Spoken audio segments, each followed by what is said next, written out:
What's up everyone, my name is Raja Banks and today we'll go over how and where to put a take profit target. So now, look at this chart right over here, right?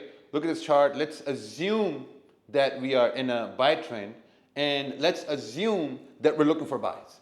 So what do we know about when we're looking for buys? When we're looking for buys, we know that we have to wait for a candle to close in our direction. So this is, by the way, a simulator on Dominion Markets cTrader.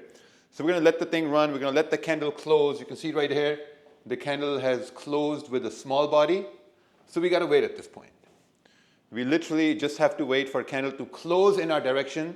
That's the most important thing. You have to always wait for a candle to close in your direction. At this point, nothing happening. But the good thing is, the more we move down, the bigger the range is what we make for price to go up later. So now, new candle is forming here now. We're moving.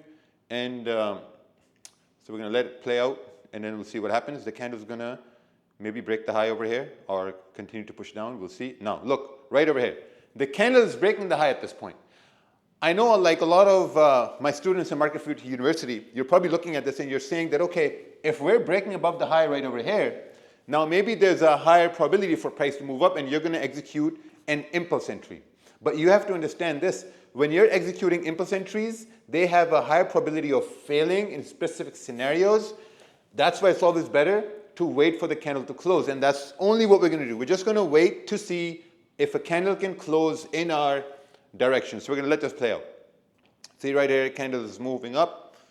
Okay, we're going to close bullish. Candle forming. Oh, wow, look at that.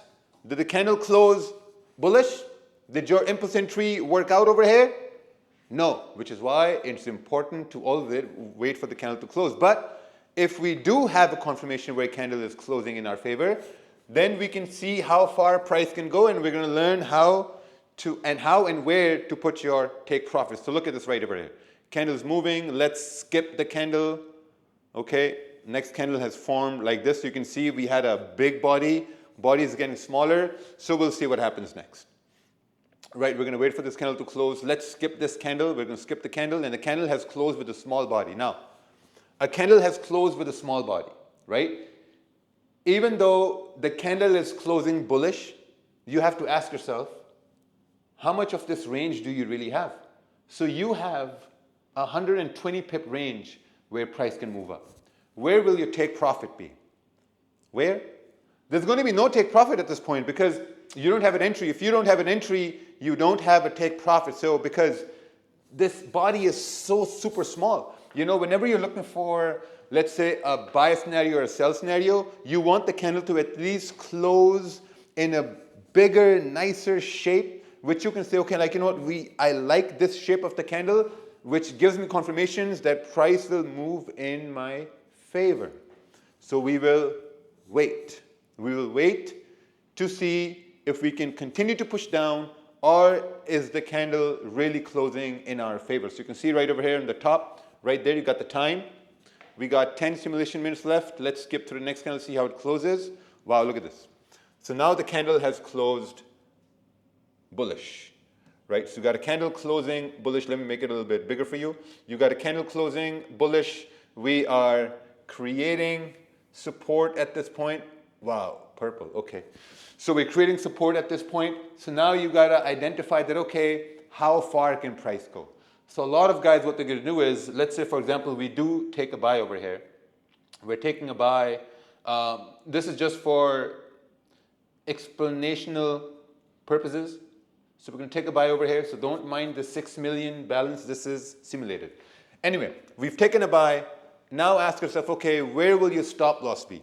Will your stop loss be, you know, below this zone, right over here, below this zone, or the stop loss is going to be below this candle right here? Let's move this over here. Anyway, right? So now, what about the take profit? Are you expecting price to continue all the way up over here, 61, 62 pips? Or are you expecting price to continue all the way up over there?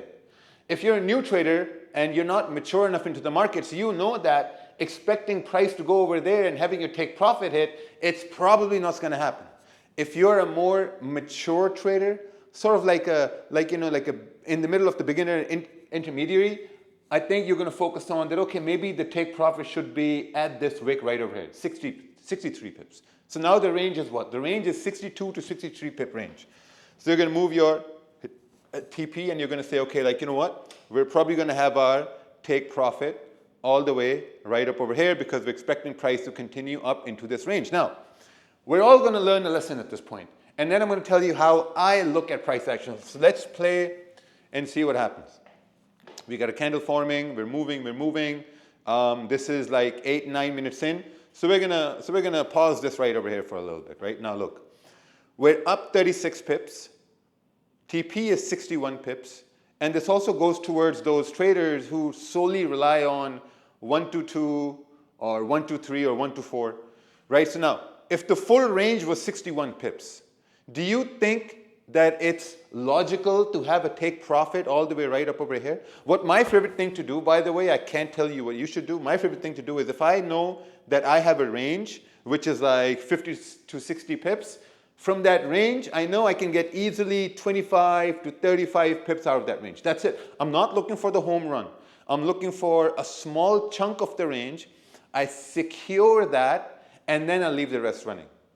That's all what I do. If you have, let's say, a 40 pip range, you can easily get 15 to 20 pips out of that range. If you have a 50 pip range, you can easily get 20 to 25 pips. Same thing right over here. We got a 61 pip range all the way up there. We can easily get 35 to 40 pips out of it. But what I'm going to do is I'm going to let this run.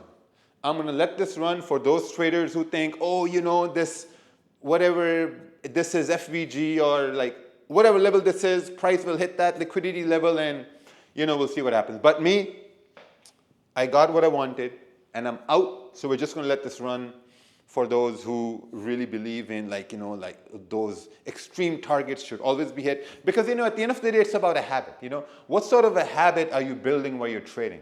You know, of course, sometimes price will continue to those big zones and those big moves will happen, but like, you know, those big moves don't happen every day. Every day they don't happen.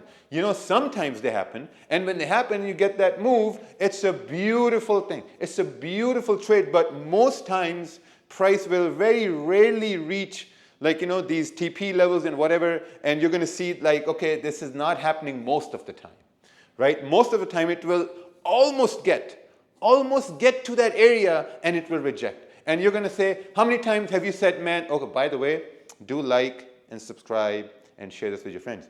But listen, how many times have you had TP missed by a few pips and price reverse and you're like, oh man, you know, I should have secured. So this is a habit. This is a habit which you have to build in yourself over and over and over again by securing, by taking small chunks off the market. Because now look what happened. You could have secured 35 pips. You could have secured 30, 40 pips. And now look what's happened. You're in drawdown at this point, right? You're in drawdown. Your 6 million balance is now, it's still 6 million, but you're in drawdown at this point. You know, it doesn't make sense. So always, if you have these 1-2, 1-3 risk reward targets, throw that away. Measure how big your range is.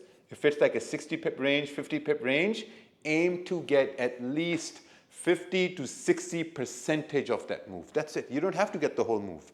Just say 50 to 60%, day in and day out is going to build your account and you're going to have a much better compounding effect. Anyway, hopefully this was helpful.